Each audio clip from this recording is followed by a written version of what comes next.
Bonjour à tous, bonjour à toutes, bienvenue dans ce podcast DJ au tricot. Je suis Céline Passion Fil et je vous invite à venir passer un moment avec moi où je vous présente mes aventures avec le fil, principalement le tricot. C'est parti!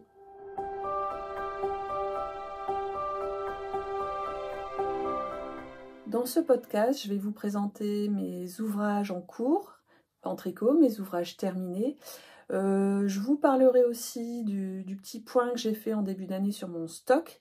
Et puis pour terminer, une fois n'est pas coutume, pour une fois j'ai cousu. Donc c'est un podcast tricot et vous êtes sans doute là pour le tricot. Mais celle que ça intéresse, à la fin, je parlerai d'une petite réalisation en couture. Alors, je porte le Plumose Sweater de Laura Barclay. Je vous le montre en entier.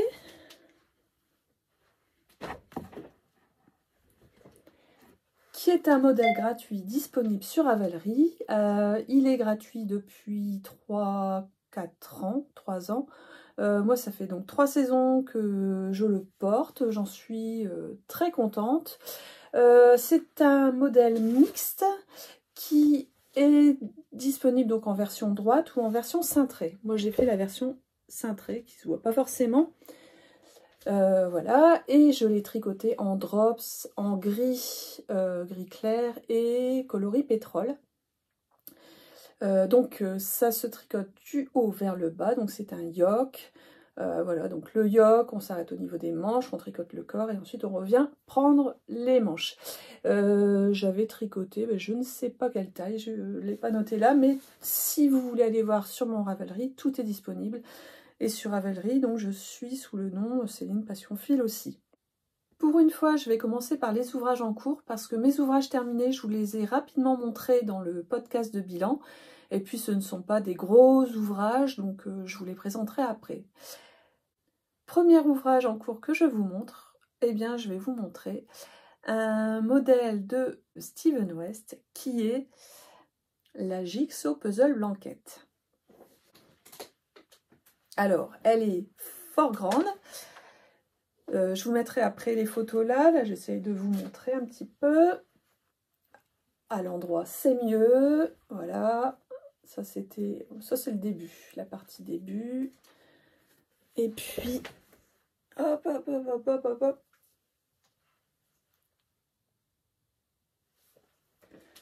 Alors, vous voyez qu'elle est encore en cours. Je vais essayer de vous montrer les dernières pièces que j'ai faites, si elles veulent bien venir. Voilà. Ici. Et voilà. Je vous la montre en grand ici, ça sera mieux. Eh bien, ces 2 derniers mois, je me suis mise à fond sur ce projet, voire même les derniers jours, j'ai tricoté à fond, j'étais pressée de terminer. Donc ça y est, mon grand rectangle est terminé. Alors vous voyez très bien que ce n'est pas un rectangle parfait, ça ressemble peut-être à un trapèze. Il s'avère que j'ai utilisé au début une laine parfois un peu trop grosse, ce qui fait que j'ai dû, pour ce type de laine là, enlever des mailles par rapport au modèle et en rajouter, et je me suis un peu mélangé les pinceaux, et ce qui fait que mon rectangle n'était plus assez large en haut, ce qui fait que j'ai compensé et j'ai rajouté en fait cette partie là parce que j'avais une déformation au niveau de ce triangle ici, donc j'ai rajouté ça. Et bon, maintenant, alors ça sera toujours pas un rectangle parfait, mais tant pis, parce qu'une fois que c'est sur nous, ça ne se voit plus, hein, une fois qu'on l'a, une fois qu'on s'en sert. Et puis, donc, j'ai terminé ces pièces-là hier soir. Et puis, je n'ai pas pu m'empêcher de commencer l'i-cord pour faire le tour. Donc, je vais changer plusieurs fois de couleur. Donc je la tricote en 4,5, c'est un modèle donc de Steven West. Donc je tricote de la laine des cas où éventuellement de fingering ou un lace et une fingering. Je vous ferai le point de toutes les laines que j'ai utilisées. Je vous ferai le point de toutes les laines que j'ai utilisées quand je l'aurai vraiment fini. Mais en gros, j'avais 2 énormes sacs comme ça pleins. Vous voyez, là, bon, il me reste la moitié d'un. Ça a été vraiment un super projet parce que j'ai pu utiliser des fils que j'avais en stock depuis avant que j'ai des enfants, donc il y a plus de 16 ans. Voilà pour ce projet qui a pris une accélération ces derniers temps. Mais en même temps, tant que je la tricote, elle est à moi. Parce que mon mari, mes enfants, l'ont déjà repéré, ont déjà repéré comment elle était chaude. Et je sais que quand je l'aurai finie, elle ne sera plus à moi. Donc je crois que je vais bien prendre mon temps pour faire l'icord. Comme ça, c'est moi qui l'ai devant la télé. Deuxième ouvrage en cours que je vous propose. Enfin, que je vous propose, non, je vous l'impose parce que c'est à moi. Pardon pour le bruit. C'est le pullover Esme. Alors, bien sûr, c'est un yoke aussi. Donc, ça rend pas beaucoup ici. Alors, je tourne. On est en plein épisode neigeux autour de chez moi et donc j'ai mis un gros coup de collier aussi sur ce pull. Je l'ai monté le 1er janvier. Alors, je vous mets la photo du modèle là. Donc, c'est le modèle Esme de Svetlana Volkova qui est ukrainienne, qui est payant. Je ne sais plus combien il coûte, entre peut-être 7-8 €. Et je la tricote en Annelle de luxe que j'ai acheté à Cambrai.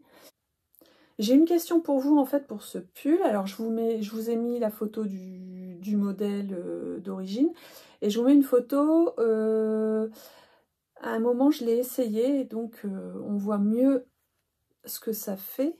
Et vous avez sans doute remarqué qu'on pouvait largement confondre ce pull avec le Whitmore Sweater. Alors, je ne sais pas quelles sont les différences, je ne sais pas qui a créé le modèle en premier. Bref,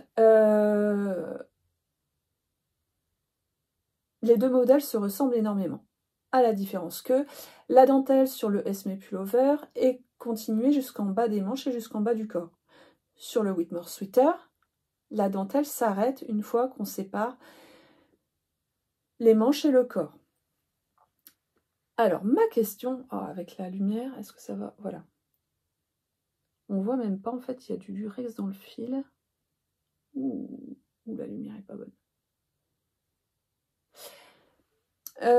Ma question, c'est, parce que j'ai un dilemme, en fait, c'est une laine qui est un peu compliquée à tricoter, qui n'est pas marrante, qui rentrait bien, mais qui n'est pas marrante.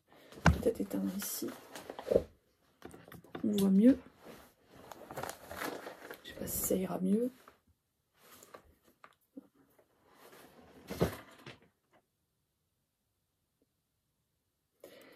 C'est une laine un peu compliquée à tricoter, qui est un peu difficile à saisir avec les aiguilles. Pourtant, j'ai des aiguilles... Alors, je n'ai pas la marque de ces aiguilles. Ce sont des aiguilles circulaires que j'ai récupérées de ma grand-mère. Je les tricote, j'utilise du 2,5 alors que le modèle, il fallait bien plus. Et pour la laine, on nous conseille, pour le fil, on nous conseille du 5 ou du 6. Donc... je ne sais pas comment dire, en fait, la laine, sa façon d'être filée, son épaisseur, fait que je tricote très lâche. Donc je me retrouve avec des aiguilles de 2,5. Et c'est tellement peu confortable, en fait, régulièrement, on prend mal le fil, on est obligé de remettre bien la maille en enlevant les fils qui se sont pris, qui n'auraient pas dû se prendre. Donc c'est pas très confortable. Et je me disais, ben en fait... si j'arrêtais le point dentelle plus tôt, comme le Whitmore Sweater, Alors, voilà, enfin, je vous demande, en fait, qu'est-ce que vous en pensez? Le point positif pour moi, ce serait que ça va me faciliter la vie, surtout en ce moment, je commence à avoir mal aux mains parce que je tricote trop. Je pense que c'est lié aussi à la météo, mais c'est comme ça, hein, voilà, on n'a pas le choix. Et puis, donc soit j'ai plus qu'un motif à faire, et puis après je pars en jersey, ça va me simplifier la vie. Mais ce qui m'embête si je fais ça, c'est que en fait, on va croire que j'ai tricoté le Whitmore Sweater, alors que je voulais mettre en avant la créatrice ukrainienne Svetlana Volkova, qui s'appelle Tweddy Sheep. Tweddy Sheep sur Instagram et sur Ravelry, ou sur Ravelry, elle est peut-être sous le nom Svetlana Volkova. Bref, vous l'avez aussi dans mon Ravelry. Dites-moi ce que vous en pensez. D'après vous, est-ce que je continue ce motif jusqu'en bas pour respecter le patron, ou est-ce que je privilégie mes mains et aussi la rapidité? Voilà, vous pouvez me donner votre avis sur ça. Qu'est-ce que j'ai dit? Ben non, c'est tout. J'ai dit tout ce que j'avais à dire sur ce modèle. Donc c'est un modèle payant qui est en anglais. Et d'ailleurs, je me suis trompée sur le graphique. Alors je peux pas trop vous montrer le diagramme, mais en fait le diagramme, ça faisait... Enfin, peut-être le dernier diagramme que j'ai fait, c'était dans le criss-cross de Isabelle Kremer, et le criss-cross, on avait des points. La dentelle, en fait, elle se faisait autant à l'endroit qu'à l'envers, donc le diagramme, tous les rangs étaient notés. Et je pense que je suis restée sur cette dernière expérience de diagramme, et là, en fait, il n'y a que les rangs endroits qui sont dessinés sur le diagramme. Et je m'en suis rendu compte au 3e rang. Donc en fait, j'avais raté un rang endroit que j'aurais dû faire. En fait, tous les rangs pairs se tricotent en droit. Et ben, j'ai raté le début. Après, de ce fait-là, pour savoir se repérer, je trouve ça moins évident. Mais après, une fois qu'on a fait l'erreur, une fois qu'on a enregistré la façon de faire, il n'y a plus de soucis. C'est le seul problème que j'ai eu avec ce modèle. Il tient sur 4 pages. Je vous montre rapidement, hein. Il tient sur 4 pages. Rien à dire, c'est simple. 3e ouvrage que je vous montre, et c'est celui que j'ai monté le 2 janvier. Autant dire que ça a été la fête du Caston à la maison, parce que le premier, j'ai monté donc le Lesme Pullover. Coloris, voilà, coloris blanc, neige, enfin, j'étais contente de faire ça le 1er janvier. Et le 2 janvier, j'ai monté les chaussettes colloïdes de Lisandre Bourdin. Alors ça se met comme ça, j'ai le réflexe, hein, voilà. J'ai l'habitude de vous montrer les chaussettes comme ça, mais non. Les chaussettes colloïdes, et je n'ai pas l'habitude, se tricotent en commençant par le haut. Chose que je n'ai pas l'habitude, parce que je préférais jusqu'alors commencer mes chaussettes par la pointe. Je trouvais que ça me permettait de gérer mieux la quantité de laine utilisée par rapport à mes pelotes. Et puis, donc j'ai bien voulu changer mes habitudes pour commencer par la tige. Et puis, en fait, Lisandre déjà nous offre ce patron, et elle nous disait que c'était le modèle que préférait son compagnon. Alors, je suis persuadée que le compagnon de Lisandre a une tonne de paires de chaussettes, donc s'il dit que c'est son modèle préféré, ben, j'ai bien envie de les essayer pour mon mari. Donc voilà. J'ai pris un gris, donc un gris Fabel de Drops, et puis j'ai voulu lui faire des chaussettes bleu, blanc, rouge. Sauf que j'ai commencé ici, et puis tellement habituée à faire mes chaussettes en commençant par la pointe, je me suis dit, première rayure en rouge, voilà. Donc rouge, c'est un rouge que j'ai depuis longtemps, enfin que j'ai récupéré. Là, c'est de la Fabel, alors gris clair, parce que je n'avais pas de blanc. Oui, mais j'aurais pu prendre n'importe quel fil fingering blanc, parce que ce n'est pas... ici, cette partie-là, elle ne va pas être... au contact des frottements du pied. Donc j'aurais pu mettre n'importe quoi, ça permet même d'utiliser des petits restes de fingering, quel que soit si c'est des laines à chaussettes ou pas. Bref, donc j'ai... Bébête que je suis, j'ai pris un gris clair, donc en fait ça fait un bleu, blanc, rouge, blanc sale. Et puis, ben, ce ne sont pas des chaussettes bleu, blanc, rouge, ce sont des chaussettes rouge, blanc, bleu. Voilà, mon erreur. Mais tant pis, je continue comme ça. Peut-être que la deuxième chaussette, je lui ferai en bleu, blanc, rouge. La bleue, le coloris bleu, donc ça n'est pas de la Fabel, c'est de la Langyarn. Le talon, alors le modèle est extrêmement bien expliqué. Le talon, donc talon à gousset renforcé. J'aurais dû utiliser la petite pelote qui est fournie de langue. Dans les laines à chaussettes, il y a toujours une petite pelote pour renforcer. J'aurais dû l'utiliser pour la partie talonnée ici. Tant pis. Voilà, et là, bah, j'arrive... L'air de rien, j'arrive à la fin et dans, je pense, 2 cm, je vais pouvoir commencer la pointe en bleu. Donc, commencer le 2 janvier, là, on est le 20 bien passé janvier. Donc, ça fait 20 jours que j'y suis. En fait, je n'ai pas eu beaucoup de temps de tricot zéro cerveau. Je les prends pour tricoter soit le midi au boulot, soit dans la voiture. Mais en fait, en ce moment, dans la voiture, il fait tellement froid que j'ai même pris, je me suis encombrée, je m'encombrais avec la Jigsaw Puzzle Blanquette, ce qui fait qu'elle a bien avancé. Ça me permettait d'avoir chaud en voiture, parce qu'avec une petite chaussette sur soi, on n'a pas...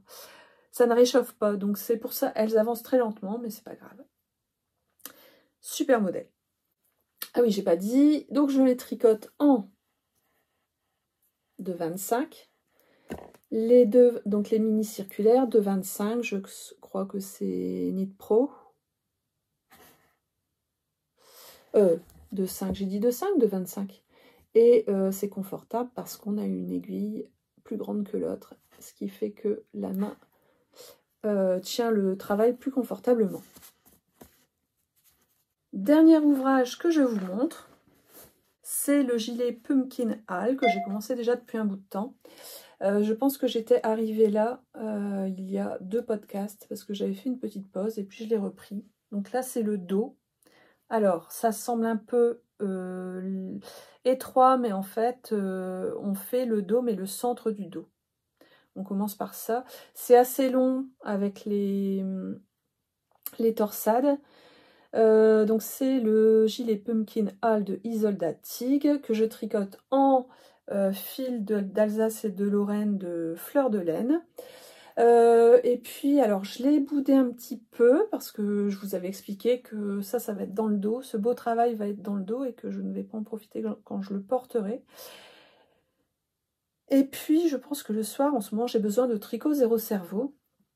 Autant la Jigsaw Puzzle Blanquette, c'est plein de pièces, presque zéro cerveau. Autant là, il faut bien réfléchir, bien se concentrer. Le Laisse Me Pullover, faut bien se concentrer un rang sur 2. Bon, de temps en temps, je fais une erreur, mais j'arrive à rattraper. On rattrape, enfin, en défaisant quelques mailles et en refaisant les bonnes diminutions, les bonnes augmentations. Et pour m'obliger à l'avancer un petit peu, je me suis dit depuis le 1er janvier, un jour je tricote Laisse Me Pullover et un jour je tricote mon tricot du soir, c'est le Pumpkin Hall. Alors je m'y suis tenue jusqu'à ce qu'il fasse l'épisode neigeux et là j'avais juste envie, c'était de me mettre dans le canapé avec un beau gilet qui fasse penser à l'hiver, voilà, une laine qui ressemblait, un fil qui ressemblait à la neige. Donc depuis quelques jours, il est à nouveau retombé aux oubliettes. Et puis aussi, le fait d'alterner, de m'obliger à faire un jour sur 2 pour le tricoter, fait que j'oublie moins le point. J'ai moins besoin de me remettre dans le bain. On a des augmentations à faire, tout ça, enfin à certains endroits. Ça me permet de me souvenir de là où j'en étais, même si je note en même temps. Je me souviens bien du point et des augmentations que j'étais en train de faire. J'ai remarqué que pour ce modèle, alors certains sur Ravelry se sont plaints que le dos était trop grand.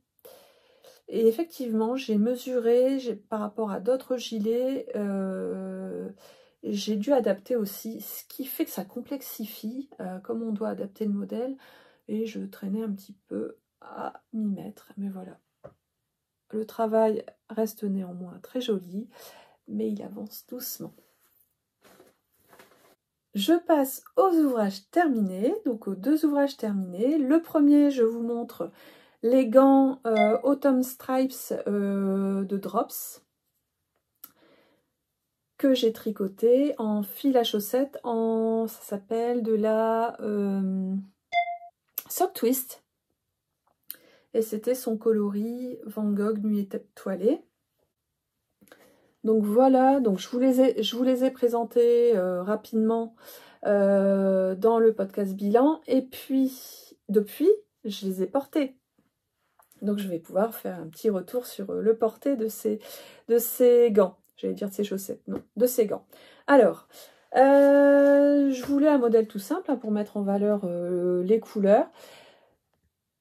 J'avais commencé un autre modèle que le modèle de Drops, mais qui ne convenait pas, il y avait trop de mailles. Je pense même que j'ai refait, donc je suis partie donc sur un autre modèle, le modèle gratuit Autumn Stripes de Drops, et en fait j'étais à nouveau trop grand, enfin j'avais un gant trop grand, ce qui fait que j'ai pris la taille en dessous. Je crois qu'il y a 2 tailles, j'avais pris la taille large, je suis passée sur la taille small. Et j'ai changé d'aiguille, donc au début j'étais comme pour les chaussettes en 2,25, mais je trouvais que le tissu était trop... Enfin, il n'était pas assez serré. Donc je suis partie sur des aiguilles 2. Voilà, donc j'en suis plutôt contente. Le côté positif, c'est un modèle donc gratuit, assez simple. Même si voilà, ce sont des gants, hein, donc des gants, il y a beaucoup de travail, on a beaucoup de petits fils à rentrer. C'est vraiment très agréable aux mains. Le côté aussi positif, c'est que c'est un modèle gratuit, disponible en français. Les petits côtés négatifs. Alors les pouces, alors d'ailleurs, est-ce que j'ai mis le bon côté? Je vérifie. Ouais, ça doit être le bon. Donc il y a une main gauche et une main droite. Il faudra que je fasse un repère parce que souvent je cherche et ça me prend un petit temps de bien regarder. Les côtés négatifs. Alors, ça c'est moi, je pense que finalement c'est un peu trop serré. Faudrait peut-être que je revienne quand même à du 2,25 ou garder le 2, mais rajouter. Alors la taille large était vraiment trop large. Je pense que j'aurais pu rajouter une maille par doigt. Pour chaque doigt en fait. Une seule maille. Ça serait juste plus confortable parce que de ce fait-là, je suis obligée de tirer dessus pour qu'elle se mette bien. Je pensais que ça allait être comme des chaussettes où on aime bien que il y ait une bonne aisance négative pour qu'elles tiennent bien au pied. Sauf que avec des gants, on est sans arrêt en train de tirer dessus et en fait je les abîme. En fait, je sais pas si vous voyez, je trouve qu'elle de ce fait-là, le fil va s'abîmer plus vite. Et puis comme on tire beaucoup, et bien les petits fils qu'il fallait rentrer, il y en avait beaucoup. Donc au début, on suit bien le fil pour faire un beau rentré, puis par moment, on se dépêche, on en rentre rapidement sans suivre le fil, ce qui fait que quand on tire dessus, le fil ressort. Voilà, là, va falloir que je reprenne ce petit fil, je peux même tirer dessus, il va venir. Voilà, voilà, tout vient. Donc j'ai tout ça à rentrer, super.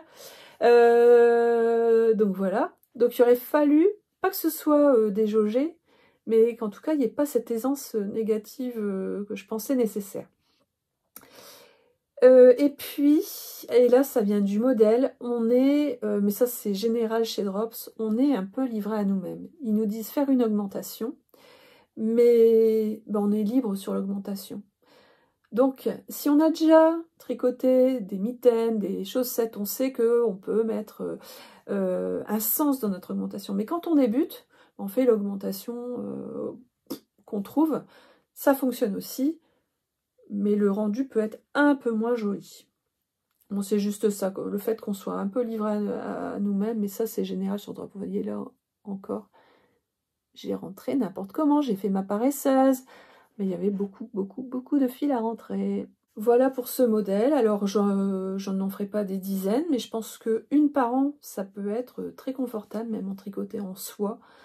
La soie est très confortable pour les gants.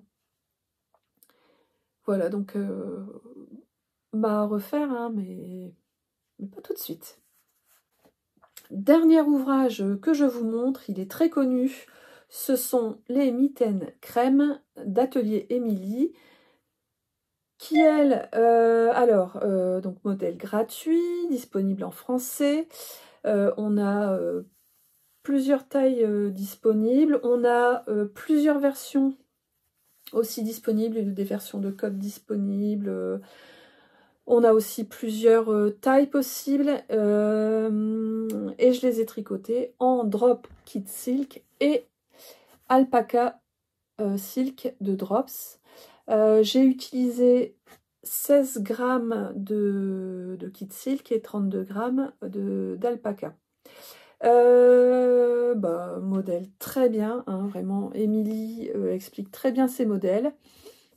Le seul, je trouve le seul petit inconvénient, c'est une critique, je vais dire une critique pour les personnes qui se lanceraient sur le modèle alors qu'elles sont débutantes en fait.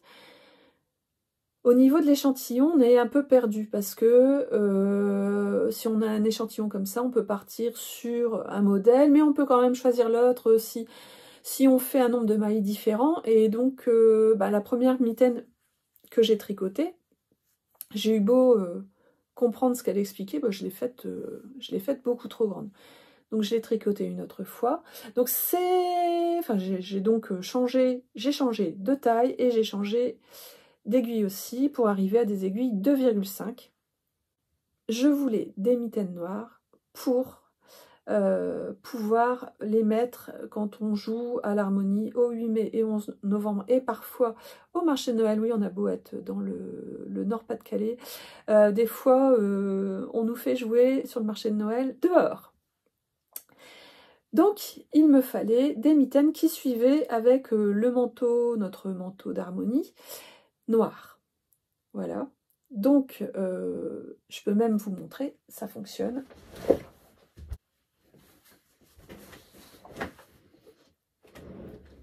Alors, je vous montre avec mon instrument, c'est une flûte traversière que je dois tenir comme ça. Vous voyez que je peux toucher partout. Et même si je n'arrivais pas à toucher, je peux toujours retrousser ici un petit peu. En fait, ça me fait une extension de manche très confortable. Je vais essayer ça le 8 mai. Mais objectif, voilà, j'ai enfin, objectif atteint, j'ai enfin mes mitaines noires. Sur la première mitaine que j'ai tricotée, j'ai fait comme elle disait, en fait, les cottes, elles gardent les aiguilles du reste de la main. Mais je trouvais que ça ne serrait pas assez. Donc la deuxième, alors je ne sais plus laquelle des deux, d'ailleurs ça roulotte un petit peu. Il y en a une que j'ai fait les cottes avec des aiguilles plus petites. Enfin, ouais, un numéro d'aiguille en dessous. Alors, le positif, donc je l'ai dit, pas de gauche, pas de droite. C'est pratique, donc on réfléchit pas quand on les enfile. Et c'est aussi pratique pour les cadeaux, parce que j'avais offert un autre modèle de mitaine à une copine. Et en fait, je m'aperçois quand elle m'envoie des photos qu'elle inverse la droite et la gauche. Donc là, au moins, c'est des mitaines interchangeables. Hein, donc, il n'y a pas de souci gauche-droite. Côté qui est à la fois positif et négatif, je vous l'ai dit, c'est le fait qu'il y ait une quantité d'échantillons et de nombre de mailles possibles, de tailles possibles en fonction de votre échantillon. C'est super. Et c'est à la fois un côté qui rend le modèle un chouïa plus difficile à comprendre pour les débutants. Et même moi, j'ai réussi à me mélanger les pinceaux. Après, ça devient une tradition chez moi, j'ai tendance toujours à faire les gants, à faire un premier gant ou une première mitaine toujours trop large. Bon. Et puis, ben, le côté positif, ce modèle qui est gratuit et quand même bien, très bien expliqué une fois qu'on a trouvé les bonnes aiguilles et le bon nombre de mailles. J'ai fait le point sur mon stock de laine grâce à Ravelry, mais d'abord grâce à, je crois que c'est Pauline Maglia, alors ça nous dit comment? Maglia Ritorta, je crois, si je ne me trompe pas. Il me semble que c'est elle qui, dans un podcast, avait fait le point et pouvait même calculer par rapport à l'année précédente combien de kilomètres elle avait en moins dans son stock. Et puis, ben, donc, par un jour de neige où on était coincé à la maison, j'ai fait le point. J'ai bien rempli mon Ravelry. J'avais plein de laine de teinturière que je n'avais pas rentré dans mon Ravelry. Et là, j'ai bien tout mis, j'ai mis même des photos, j'ai pris le temps de prendre en photo chaque écheveau. J'ai quand même réussi à oublier certains écheveaux que j'ai rajoutés plus tard. Mais en tout cas, grâce à Ravelry, j'ai pu faire le point. Donc dans le stock, en fait, par contre, quand on fait le point sur le stock, autant pour ce qu'on a fait en une année, il nous met le nombre de kilomètres, autant pour le stock, et c'est peut-être volontaire, il ne nous met pas, ou je n'ai pas trouvé, l'endroit où on pourrait voir le nombre de mètres qu'on a de laine en stock. Mais vous avez en haut à droite de Ravelry, quand vous êtes dans votre stock, vous pouvez faire un export Excel en fait. Et grâce à Excel, eh bien, avec une petite formule, je l'avais mis sur mon Instagram, si ça vous intéresse, ou si vous n'avez pas Instagram, mettez-moi un message. Mais en tout cas, en mettant une petite formule dans une case pour faire la somme d'une des colonnes, je crois que ça s'appelle Remaining Stash, ou... Enfin, c'est Remaining, avec mon super anglais. J'ai pu voir que j'avais plus de 37 000 mètres en stock.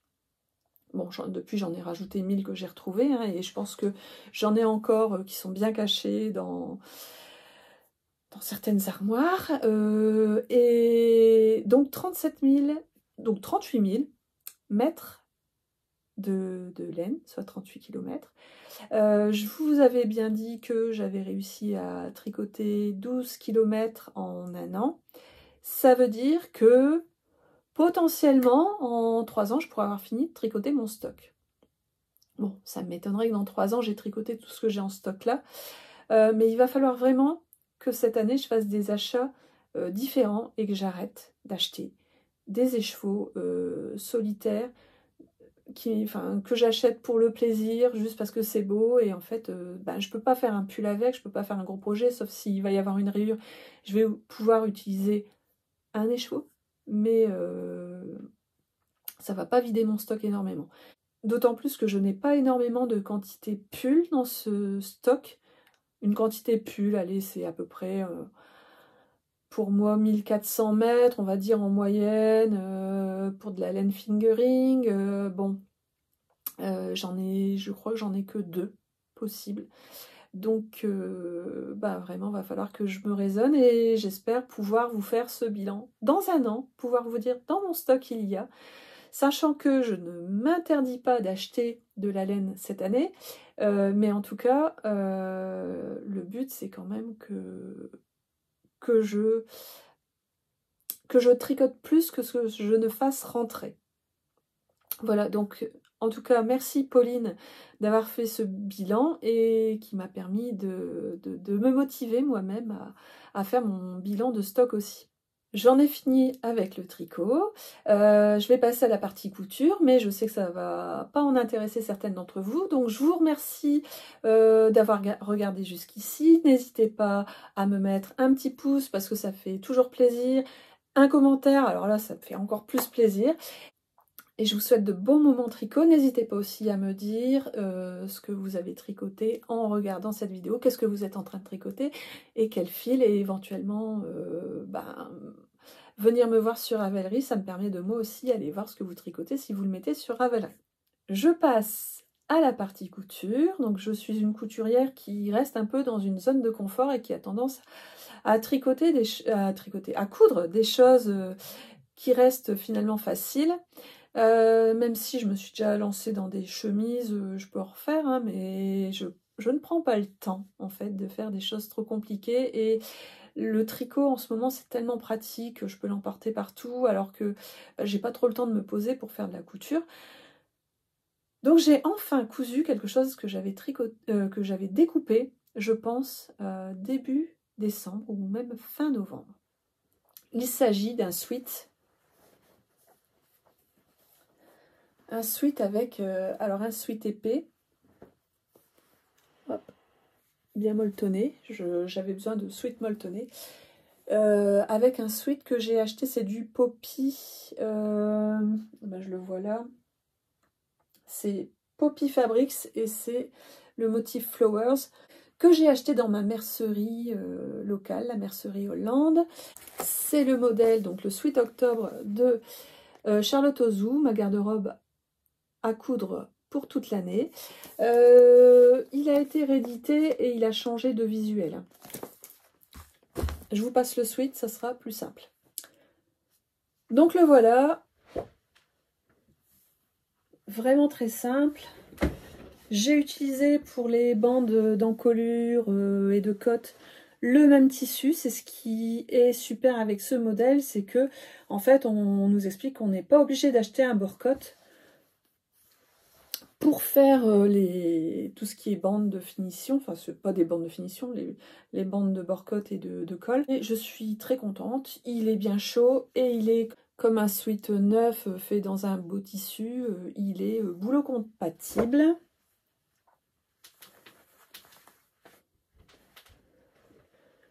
Alors j'aurais bien aimé trouver un bord-cotte ou un autre sweat qui aurait été soit d'une des deux couleurs en uni, soit, soit rien du tout. Je ne sais pas ce qui aurait été avec ça. J'avais du bleu marine à paillettes, mais j'ai eu peur que ça fasse trop. Donc je suis restée avec le même. Voilà.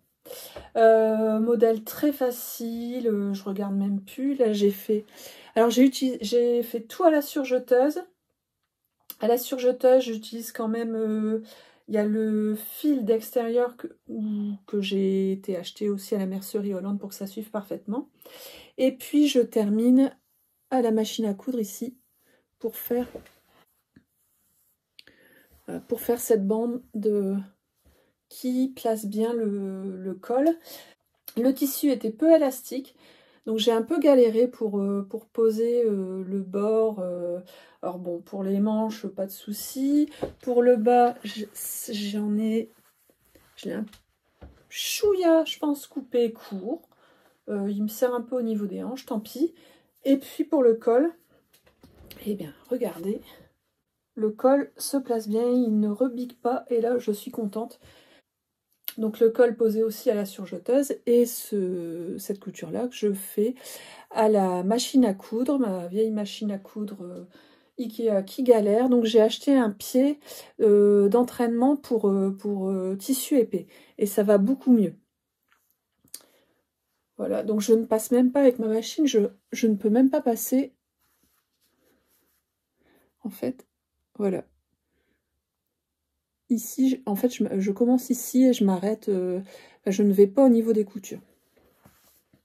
Voilà, donc un bon basique à décliner. Alors c'est au moins mon 5e, voire mon 6e à décliner dans tous les beaux tissus jersey que l'on trouve. J'en ai version été en jersey bouclette. Là c'est un sweat bouclette, enfin un French terry en fait. Là c'est vraiment le sweat molletonné. Bien chaud, voilà. Donc je vous quitte sur cette petite couture qui m'aura pris quand même l'air de rien 2 mois. Si vous êtes resté jusque là, n'hésitez pas à me mettre une petite bobine de couture ou une aiguille de couture pour me montrer que vous avez regardé, parce que je ne peux pas voir, je vois combien il y a de vues, je vois à peu près combien j'avais de personnes à tel moment de la vidéo, mais je ne sais pas qui reste jusqu'à la fin. Donc voilà, vous pouvez mettre une petite bobine de couture. Je vous souhaite de beaux moments créatifs et puis je vous dis à une prochaine fois.